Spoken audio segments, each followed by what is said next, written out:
Good morning. आणि आजचा दिवस आहे 27वा कॅम्पर व्हॅनमधला. तर आज सकाळी सकाळी मेथीची भाजी होती, म्हटलं धपाटे करू. आणि रिद्धू पण मला हेल्प करतोय निवडायला, हा ना बाळा. पण वातावरण बघून प्लॅन अचानक चेंज झाला आहे. आम्ही ठरवलंय आज प्रॉन्स आणि चिकनची भाजी बनवायचं.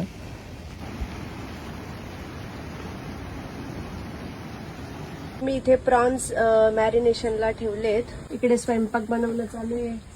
इथे बघा लाटा आणि मस्त बाहेर पाऊस आहे आणि माझे बाळ झोपलेलं आहे. बाकी अर्ध यांच्याकडे दिलंय तळायला. मला कंटाळा आला उभं राहून राहून. हे माझं बाबू उठलाय. मेनू चिकनची भाजी, अळणी, चिकन अळणी आणि इथे प्रॉन्स फ्राय केलेले.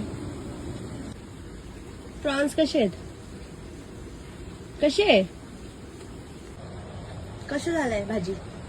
मस्त झालं बघ, झणझणीत. इतकं छान वातावरण आहे. आणि हे दोघं बघा बघा, आम्ही कपडे वगैरे आमचं घरच केलंय इथे. तर असंच आमच्या सोबत नवनवीन ठिकाण बघायला लाईक करा, फॉलो करा. थँक्यू. Good night.